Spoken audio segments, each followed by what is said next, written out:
নমস্কাৰ মই যতীন্দ্ৰনাথ কৃষ্ণদক আৰু আপোনালোকে মোৰ লগত চাই আছে জেএনকেডি নিউজ। আজি জেএনকেডি নিউজৰ এটা বিশেষ অনুষ্ঠান। এই অনুষ্ঠানটো হৈছে যে ৰবটিক সাৰ্জাৰীত ৰবটে সাৰ্জাৰী কৰে নেকি। এনেকুৱা এটা বিষয় লৈ আজি আমি আহিছো আইইউকেডি কামৰূপ সোণাপুৰ নাজিৰাঘাটস্থিত আইইউকেডি কিডনি হস্পিটেলত ৰবটিক সাৰ্জাৰী এই অনুষ্ঠানটি আইইউকেডিৰ মুখ্য পৰিচালনা সঞ্চালক ডাক্তৰ অৰূপ কুমাৰ নাথৰ এটা সম্ভাৱনাযুক্ত নতুন উদ্ভাৱনৰে প্ৰযুক্তিৰ জৰিয়তে আমাৰ উত্তৰ পূৰ্বাঞ্চলৰ যিসকল কিডনি ষ্টোন আদি সমস্যাত ভুগি আছে তেখেতসকলক সকাহ দিয়াৰ এটি নতুন যুগৰ সম্ভাৱনাৰ উদ্ভাৱন বুলি ক'ব লাগিব। আপোনালোক জনাওঁ যে ইয়াৰ ওপৰত ডাঙৰ আৰ্টিকেল অসমৰ কেইবাখনো প্ৰতিষ্ঠিত বাতৰি কাকতত প্ৰকাশ কৰা আছে। বিষয়ে আপোনালোকে তাৰ পৰাও জানিব পাৰিব। আহক তেন্তে আজি মোৰ অতিথি ডাক্তৰ অৰূপ কুমাৰ নাথৰ সৈতে কথা পাতি আৰম্ভ কৰিছোঁ। স্বাগতম জনাইছোঁ। আমাৰ আজিৰ অনুষ্ঠানটো মই পোনে আপোনাৰ সৈতে কথা পাতিবলৈ চেষ্টা কৰিম যে এই যে ৰবটিক সাৰ্জাৰী যিটো এটা নতুন যুগৰ সম্ভাৱনাৰ সূচনা কৰিব আইইউকেডি উত্তৰ পূৰ্বাঞ্চলত প্ৰথমবাৰ পৰিকল্পনা। হয়, অসম তথা উত্তৰ পূব ভাৰতৰ যদি আমি চাওঁ যে মই ভাৰতবৰ্ষৰ বিভিন্ন অনুষ্ঠানত মই আগতে শিক্ষাৰ কাৰণে হওক বা ট্ৰেইনিঙৰ কাৰণে হওক বিভিন্ন ঠাইত মই পৰিভ্ৰমণ কৰিছোঁ, তাত আছোঁ। তাত দেখিছোঁ যে আমাৰ অসম তথা উত্তৰ পূৰ্বাঞ্চলৰ চিকিৎসকসকলৰ কোনো ধৰণৰ কূটকৌশল বা তেওঁলোকৰ যি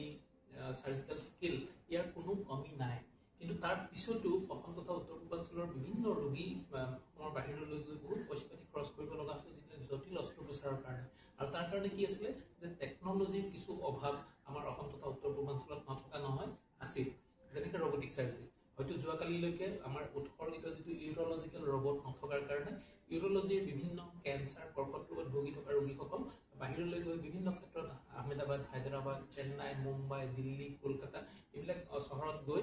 অস্ত্ৰোপচাৰ কৰিব লগা হোৱাৰ কাৰণে অস্ত্ৰোপচাৰৰ খৰচৰ লগত যাৱতীয় খৰচ পাতিও যথেষ্ট হৈছে। গতিকে এতিয়াৰ পৰা আমাৰ উত্তৰ পূৰ্বাঞ্চলবাসীৰ কাৰণে আইইউকেডিৰ তৰফৰ পৰা এটা আমি বিশেষ পদক্ষেপ লৈ এই বিশেষ ৰবটিক সাৰ্জাৰী কালি আমি শুভাৰম্ভ কৰিলোঁ। দুটাকে জটিল অস্ত্ৰোপচাৰ সুকলমে সফলভাৱে সম্পন্ন হ'ল। গতিকে দুজন ৰোগী এতিয়া সম্পূৰ্ণ সুস্থ আৰু এতিয়াৰ পৰা এনেধৰণৰ ৰোগত ভুগি থকা আক্ৰান্ত ৰোগীসকল বাহিৰলৈ গৈ কষ্ট কৰিব নালাগে, ট্ৰেভেলিঙত কষ্ট পাব নালাগে, অহা যোৱাৰ খৰচ পাতি থকা বা চিকিৎসাৰ যি ব্যয়বহুলতা তাৰ পৰা আমি চেষ্টা কৰিম যে যথেষ্ট সকাহ দি ৰোগীসকলক আমি ইয়াতে স্থানীয়ভাৱে এটা নিজৰ পৰিৱেশৰ মাজত আমি ৰোগীসকলক এই ধৰণৰ ট্ৰিটমেণ্টবিলাক আমি দিবলৈ সক্ষম হ'ম বুলি আমি আশাবাদী। এটা প্ৰশ্ন জড়িত হৈছে আৰু এই কথাটো ইতিমধ্যে বহুতৰ মুখে মুখে শুনিবলৈও পোৱা গৈছে যে আৰু আপুনিও সেই বিষয়ৰ ওপৰত প্ৰিণ্ট মিডিয়াত লিখা মেলা কৰিছে। ৰবটিক সাৰ্জাৰী কৰে। ৰবটিক সাৰ্জাৰীত একচুৱেলি অস্ত্ৰোপচাৰটো সম্পূৰ্ণ হয় সম্পূৰ্ণ সাৰ্জিকেল সম্পূৰ্ণ আমাৰ এজন চাৰ্জন যি বিশেষভাৱে ট্ৰেইনড, বিশেষভাৱে অভিজ্ঞ এনেধৰণৰ চাৰ্জিকেল চিকিৎসকৰ আণ্ডাৰত গোটেই অস্ত্ৰোপচাৰটো হয়। আৰু তাত বিশেষ কিছুমান ইনষ্ট্ৰুমেণ্ট আমি ব্যৱহাৰ কৰোঁ যিবিলাকক কওঁ আমি ৰবটিক আৰ্ম। এই আৰ্মবিলাকৰ কাৰণে কি হয় আমি শৰীৰৰ একদম ভিতৰুৱা যিবিলাক ঠাইত হয়তো আমাৰ চাৰ্জনৰ হেণ্ড বা আমাৰ ইনষ্ট্ৰুমেণ্টবিলাক গৈ পেলাই আমাৰ তাত অসুবিধা হয়, তাত কিন্তু ৰবটিক ইনষ্ট্ৰুমেণ্ট তাত ধুনীয়াকৈ গৈ সোমাব পাৰে। কাৰণ ৰবটিক ইনষ্ট্ৰুমেণ্টবিলাক আমাৰ এনেকৈ ভাজ লাগিব পাৰে, মানুহ এজনৰ হাত এখন যিধৰণে ঘূৰিব পাৰে ৰবটৰ ইনষ্ট্ৰুমেণ্টবিলাকৰ এই গোটেই আৰ্টিকুলেশ্যনবিলাক তেনেকুৱা থাকে আৰু ভিতৰত কি তেনেধৰণে ঘূৰিব পাৰে। গতিকে যিটো আমাৰ লেপাৰস্কপিক ইনষ্ট্ৰুমেণ্ট বা অপেন চাৰ্জাৰী ইনষ্ট্ৰুমেণ্টৰ যিটো সীমাবদ্ধতা আছিলে সেই সীমাবদ্ধতাৰ যথেষ্টখিনি ওপৰলৈ গৈ আমি এতিয়া ডিফিকাল্ট লোকেশ্যনত আমি খুব সফলভাৱে আমি কৰ্কট ৰোগ বা এনেধৰণৰ ডিফিকাল্ট অস্ত্ৰোপচাৰবিলাক কৰিবলৈ সক্ষম হোৱাৰ লগতে এই বিশেষ চিলাই বা ৰক্তক্ষৰণ বন্ধ কৰাৰ বিশেষ প্ৰণালীবিলাক কিন্তু খুব সূক্ষ্মভাৱে আৰু খুব সফলভাৱে আৰু খুব প্ৰিচাইজলি ৰবটৰ সহায়ত কৰিবলৈ সক্ষম হয়। আৰু ইয়াতে কেইবাটাও এডভান্টেজ থাকে, যেনেকৈ চাৰ্জনজন বহি পেলাই খুব ধুনীয়াকৈ তেওঁ ৰিলেক্স হৈ তেওঁ ৰবটটোক কণ্ট্ৰল কৰিব পাৰে বা গাইড কৰিব পাৰে। গতিকে চাৰ্জন এজন দীঘলীয়া অস্ত্ৰোপচাৰৰ পিছতো এজন অপাৰেটৰৰ প্ৰয়োজন আছে। হয়, আমি মেচিনখিনি ফিট কৰি দিয়াৰ পিছত চাৰ্জনজনে এটা বিশেষ কনচল থাকিব, কনচলটোত 3 ডাইমেনশ্যনেল ভিউ পোৱা যায়। গতিকে অপাৰেশ্যনটোৰ যি সফলতা যি নিখুঁততা কুটকৌশল যি ধৰণে হ'ব লাগে খুব তেনেধৰণে হোৱাৰ সম্ভাৱনা থাকে কাৰণ ভিজনটো 3 ডাইমেনশ্যনেল পোৱা যায় গতিকে শৰীৰৰ ভিতৰত যি ধৰণে অংগবিলাক থাকে তাৰ এটা 3 ডাইমেনশ্যনেল ভিউ এটা আমাৰ এটা সাৰ্জিকেল কন্ট্ৰোল চেণ্টাৰ থাকে কমাণ্ড চেণ্টাৰ থাকে তাত আহি যায় আৰু সাৰ্জনজনে এই 3 ডাইমেনশ্যনেল ভিউটো চাই পেলাই তেওঁ ভাৰ্চুৱেলি কিছু ইনষ্ট্ৰুমেণ্টৰ যি মুভমেণ্ট কৰে সেইটো ৰবটটোৱে আমাৰ ৰোগীজনৰ শৰীৰত কৰে গতিকে সাৰ্জনজন ৰোগীৰ পৰা দূৰত বহি খুব এটা ৰিলেক্স হৈ পেলাই কৰিব পাৰে গতিকে দীঘলীয়া অস্ত্ৰোপচাৰ কৰোঁতেও তেওঁ কেতিয়াও ভাগৰুৱা নহয় তেওঁ কেতিয়াও এক্সস্টেড নহয় গতিকে দীঘলীয়া অস্ত্ৰোপচাৰটো সাৰ্জন এজনৰ কাৰ্যক্ষমতাটো সেই ধৰণে দীঘলীয়া সময়ৰ কাৰণে ৰাখাটো বাহাল ৰাখাটো সম্ভৱ হয় ভিজুৱেলাইজেশ্যনৰ হয় আৰু ভিতৰৰ যিকোনো অংগ আমি এটা তাৰ এনলাৰ্জ ভিউ এটা দেখিবলৈ পাওঁ ম্যাগনিফাইড ভিউ দেখিবলৈ পাওঁ আৰু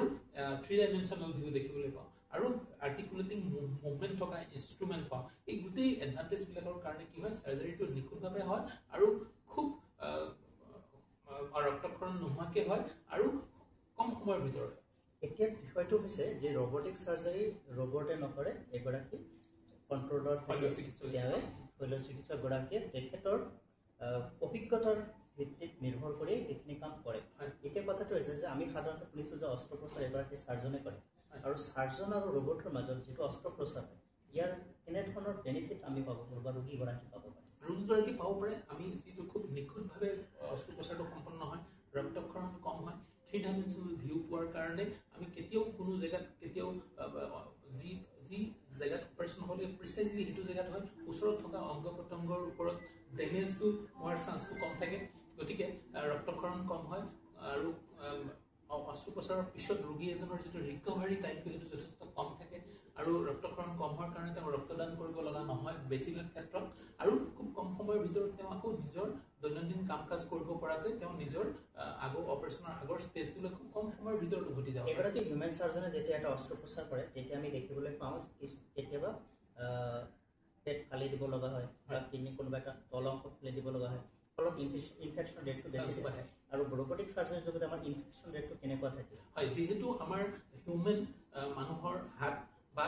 ডাঙৰকৈ কটা নহয় আৰু হাত আদি সোমোৱা নহয় বা ৰোগীজনৰ ওচৰত আমাৰ হিউমেন প্ৰেজেন্স কমি যায় গতিকে খুব সাকসেসফুলি বা খুব প্ৰিচাইজলি কিছু ইনষ্ট্ৰুমেণ্ট আমাৰ থাকে যিবিলাক আমি ষ্টেৰিলাইজেশ্যন কৰোঁ খুব এডভান্স টেকনিকত গতিকে ইনফেকশ্যনৰ চান্সটো যথেষ্ট কমি যায় আমি সাধাৰণতে দেখিবলৈ পাওঁ যে এই যিটো ৰবটিক সাৰ্জাৰী এনেই নৰ্মেলি সাৰ্জাৰী বুলি ক'লে বা অস্ত্ৰোপচাৰ বুলি ক'লে এটা ব্যয়বহুল কথা আহি পৰে যিটো নেকি আমাৰ সাধাৰণ শ্ৰেণীৰ লোকসকল ইয়াক এফৰ্ড কৰিব পৰাটো যথেষ্ট কষ্টকৰ হয় IUKT এনে ক্ষেত্ৰত ৰবটিক সাৰ্জাৰী যিহেতুকে এটি উন্নত ধৰণৰ সাৰ্জাৰী ইয়াত হয়তো তেনেধৰণৰ কষ্টিঙো বহুত হ'ব এনে ক্ষেত্ৰত কেনেধৰণৰ আপোনালোকে তেখেতসকলক যাতে তেখেতসকলে ইয়াতে আহি সেই চিকিৎসাখিনি কৰিব পাৰে যিটোৰ কাৰণে বাহিৰত যাব লগা হয় বহুতখিনি টকা খৰচ হয় কেনেধৰণৰ ব্যৱস্থা আপোনালোকে দিব হয় যিহেতু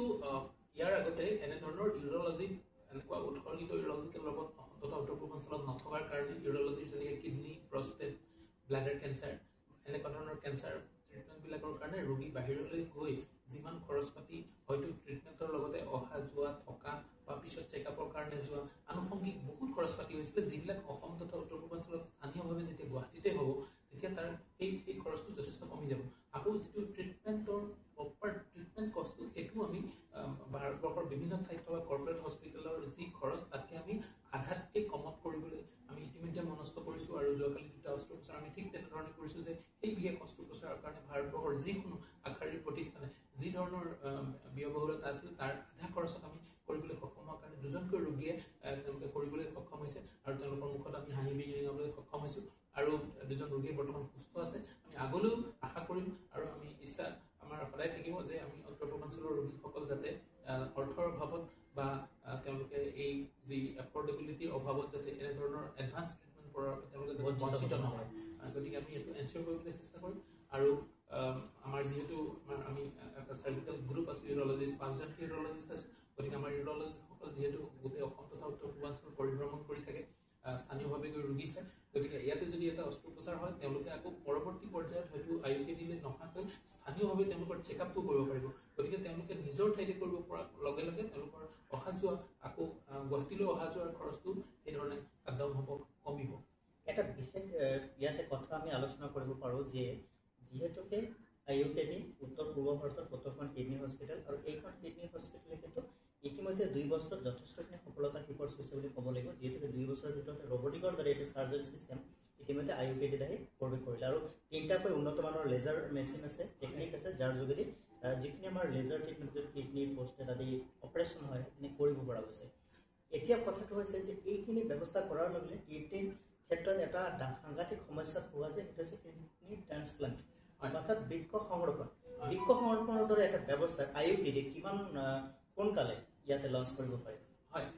বৃক্ক সংৰোপণ যেহেতু এটা খুব ডাঙৰ এটা প্ৰচেছ আছে আৰু তাত এজনে অংগদান কৰিব এজনৰ তাত এই বৃক্কটো সংৰোপণ হ'ব গতিকে দুটাকে অস্ত্ৰোপচাৰ সম্পন্ন হ'ব তাত বহুত আইনী ব্যৱস্থা থাকে আজি অসমত আমাৰ যি ফেমিলিৰ লোকসকলেহে তেওঁলোকে কিডনী এজনক দান কৰিব পাৰে গতিকে কিছু আমাৰ ইয়াত বাধ্যবাধকতা আছে কিছু ৰুলছ ৰেগুলেশ্যন আছে এই প্ৰচেছটোত কিছু সময় লাগে আৰু আমাৰ হস্পিটেলখনে আমি কিডনী হস্পিটেল যেহেতু আমাৰ 2 বছৰ হ'বলৈ ওলাইছে গতিকে আমি এতিয়া আমি চৰকাৰৰ অনুমতিৰ কাৰণে আমি আবেদন কৰিম আৰু তেওঁলোকে এই আবেদনৰ ভিত্তিত তেওঁলোকে ইয়াতে পৰিদৰ্শন কৰি তেওঁলোকে যদি ভাবে যে আমাৰ এই কিডনী হস্পিটেল তাৰ কাৰণে বৃক্ক সংৰোপণৰ কাৰণে প্ৰস্তুত হৈ উঠিছে তেতিয়া তেওঁলোকে আমাক অনুমতি দিব আৰু সেই অনুমতিৰ পিছতে আমি এই বিশেষ পদক্ষেপটো আমি ৰাইজৰ মাজলৈ আমাৰ এই বিশেষ সেৱা মুকলি কৰাৰ আমাৰ মানসিকতা আছে আমাৰ চেষ্টা অব্যাহত আছে আৰু মই ভাবোঁ যে অনতিপলমে এই বিশেষ চিকিৎসা সেৱাটো আমি ইয়াতে সংযোজন কৰিবলৈ সক্ষম হ'ম আৰু এটা বিষয় ইয়াতে চাব পাৰি সেইটো হৈছে যে যিহেতুকে আপোনালোকৰ এখন স্পেচিয়েলিটি হস্পিটেল আৰু গুৱাহাটী মহানগৰীৰ পৰা যথেষ্ট দূৰত ইয়াত যান জঁটৰ পৰাও যথেষ্টখিনি আঁতৰত ইয়াত যিখিনি ৰোগী আছে বা অভিভাৱক আছে তেখেতসকলে যথেষ্ট প্ৰকাৰে ইয়াত এটা শান্তি বা সকাহ এটা লাভ কৰে যে ইয়াত আহি কমচে কম যিটো আমাৰ প্ৰদূষণ সেই প্ৰদূষণৰ পৰা তেখেতসকলে মুক্ত হৈ থাকিব পাৰে ইয়াত আৰু এটা বস্তু হৈছে যে অস্ত্ৰোপচাৰ কৰিবলৈ হ'লে কম বেছি হ'লেও ৰক্তক্ষৰণ হয় বা ৰোগীগৰাকীক ৰক্তৰ প্ৰয়োজন হয় বা ডায়ালাইচিছৰ ক্ষেত্ৰত ব্লাডৰ প্ৰয়োজন হয় তেনে ক্ষেত্ৰত IUKD ইয়াতে এটা ব্লাড বেংক হ'ব লাগে বুলি কিমান প্ৰয়োজন অনুভৱ কৰে ব্লাড বেংক এটা হোৱাটো খুবেই প্ৰয়োজন বুলি আমি এতিয়া অনুভৱ কৰিছোঁ যিহেতু আপুনি খুব সঠিকভাৱে কৈছে যে কথাটো যে আমাৰ ডায়ালাইচিছত ভুগি থকা ডায়ালাইচিছ যিসকল ৰোগীৰ চলি থাকে কিডনী বিকল হোৱাৰ কাৰণে তেওঁলোকক সময়ে সময়ে ব্লাড ট্ৰান্সফিউজনৰ দৰকাৰ হয় আৰু যিবিলাক অস্ত্ৰোপচাৰ হয় ডাঙৰ অস্ত্ৰোপচাৰবিলাকতো আমাৰ ব্লাড ডনেশ্যনৰ দৰকাৰ হয় কেতিয়াবা আমি ব্লাড ট্ৰান্সফিউজন কৰিব লগা হয় এই ধৰণৰ ৰোগীসকলৰ সুবিধাৰ্থে আমি ইতিমধ্যে আমাৰ ইয়াত এটা আমাৰ ব্লাড বেংকৰ কাৰণে আমি ইতিমধ্যে চৰকাৰৰ ওচৰত আবেদন কৰিছোঁ তেওঁলোকৰ সেই আমাৰ ইয়াত পৰিদৰ্শন হৈ গৈছে আৰু কিছুদিনৰ ভিতৰত আমি আশা কৰিছোঁ যে তেওঁলোকে আমাৰ এই বিশেষ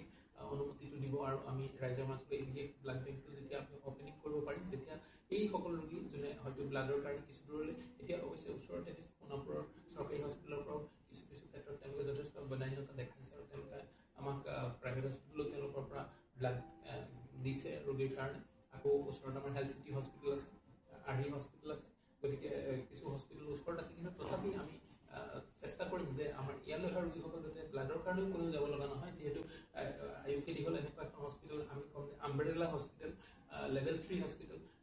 ৰেফাৰেল হস্পিটেল য'ত এজন ৰোগী আহিলে কিডনি ৰিলেটেড গোটেইখিনি ট্ৰিটমেণ্ট এটা আমব্ৰেলাৰ ভিতৰত হ'ব গতিকে তাতে যদি দৰকাৰ হয় যাতে তেওঁলোকে ৰক্তদানো যাতে ইয়াতে ক'লেও নোযোৱাকৈ হৈ যায় সেইটো আমি এনচিয়ৰ কৰিবলৈ চেষ্টা কৰি আছোঁ নিশ্চয়কৈ প্ৰিয় দৰ্শকসকল আমি কথা পতা বিষয়বিলাকৰ ভিতৰত সকলোৰে শেষত এটা সুন্দৰ শব্দ সেইটো হৈছে আমব্ৰেলা হস্পিটেল 3 গ্ৰেডৰ আমব্ৰেলা মানে ছাতি আৰু এই ছাতি আমাক সদায় ছাঁ দিয়ে বৰষুণৰ পৰা ছাঁ দিয়ে ৰ'দৰ পৰা ছাঁ দিয়ে বিভিন্ন ধৰণৰ প্ৰাকৃতিক দুৰ্যোগৰ পৰা তেনে এখন ক্ষেত্ৰত IUKD ছাতিৰ দৰে আমাক ছাঁ দিবলৈ আগবাঢ়িছে সেয়া হৈছে ইউৰলজিকেল নেফ্ৰলজিকেল যি ধৰণৰ প্ৰব্লেম আছে সেই প্ৰব্লেমবিলাকক কেনেদৰে খুব কম খৰচত অত্যাধুনিক প্ৰযুক্তিৰে নিৰাময় কৰি ৰোগীগৰাকীৰ মুখত অভিভাৱকৰ বা পৰিয়ালটোৰ মুখত হাঁহি বিৰিঙাব পাৰে তাৰ কাৰণে কাম কৰি আছে আৰু তাই এটি নতুন যুগৰ সূচনা কৰিবলৈ গৈছে সেয়া হৈছে ৰবটিক চাৰ্জাৰী যোৱাকালিৰ দিনটোত খুব সফলতাৰে উন্মোচনৰ সেই অনুষ্ঠানটো আৰু আজি সামগ্ৰিকভাৱে এয়া মুকলি কৰি দিয়া হৈছে 2 গৰাকী ব্যক্তিৰ অস্ত্ৰোপচাৰৰ আৰু অতি সফলভাৱে সেই অস্ত্ৰোপচাৰ সম্পন্ন হৈছে এইটো এটা গৌৰৱৰ বিষয় তো আজি এই অনুষ্ঠানটোত আমি ইয়াতে অহাৰ পিছত যিটো আজি পৰিৱেশ দেখিছোঁ প্ৰায় 30-40 গৰাকী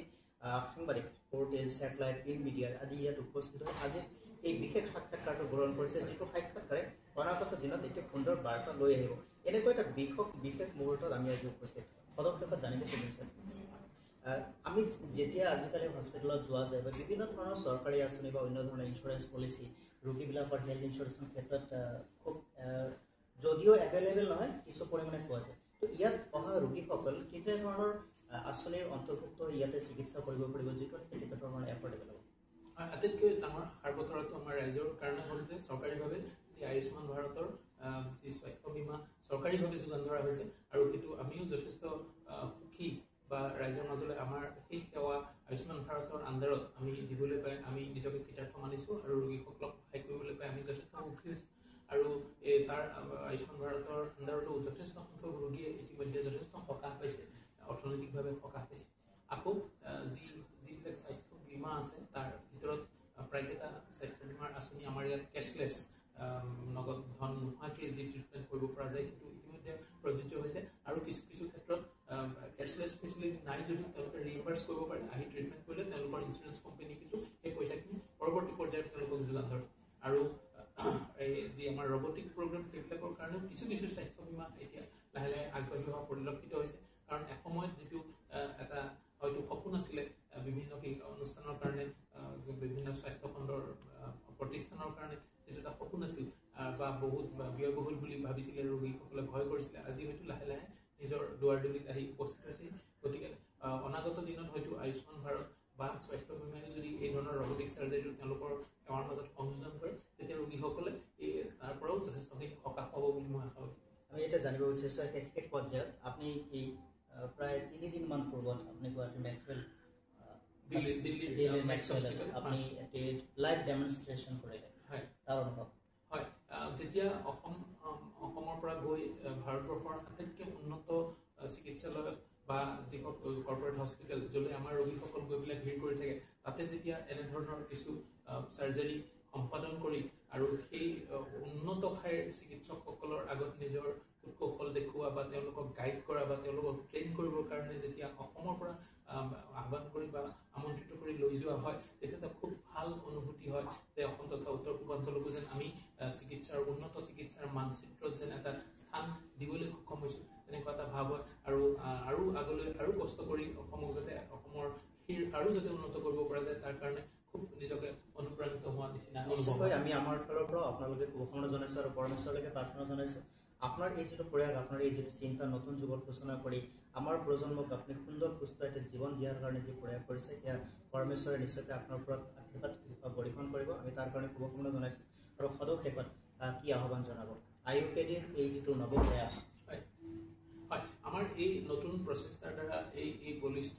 পদক্ষেপৰ দ্বাৰা মই ভাবিম যে অসম তথা উত্তৰ পূৰ্বাঞ্চলৰ বাসীৰ মুখলৈ কিছু এটা হাঁহি আহিবলৈ সক্ষম হ'ব আৰু কিছু তেওঁলোকে সকাহ পাব অৰ্থনৈতিকভাৱে সকাহ পাব মানসিকভাৱে সকাহ পাব আৰু তেওঁলোকে যি ৰোগত ভুগি আছে যি ৰোগৰ কাৰণে অসম তথা উত্তৰ পূৰ্বাঞ্চলৰ বাহিৰলৈ যোৱাৰ এটা কষ্টকৰ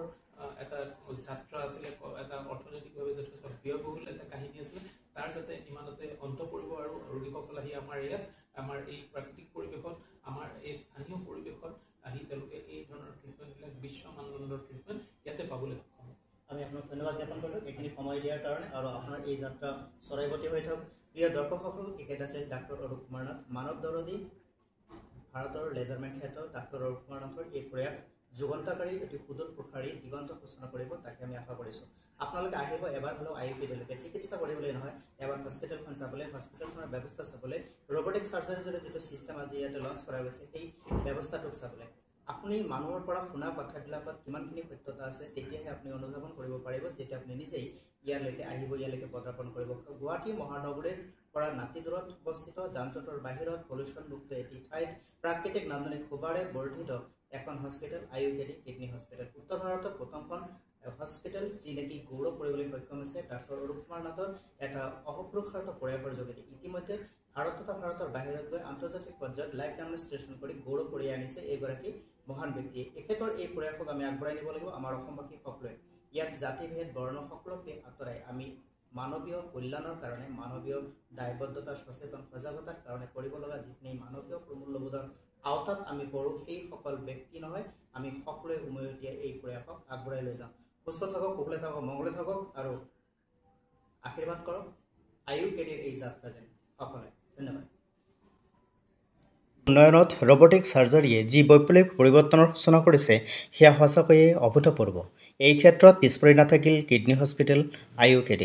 আপুনি আহিবচোন IUPADলৈ ৰবটিক চাৰ্জাৰীৰ জৰিয়তে কিডনীজনিত যিকোনো জটিল ৰোগৰ অস্ত্ৰোপচাৰ নিখুঁতভাৱে সমাপন কৰিবলৈ IUKDৰ ৰবটিক চাৰ্জাৰী সেৱা জনতাৰ চিকিৎসাৰ বাবে ইতিমধ্যে সাজু হৈ উঠিছে আৰু বৰ্তমান আনুষ্ঠানিকভাৱে মুকলি কৰিছে।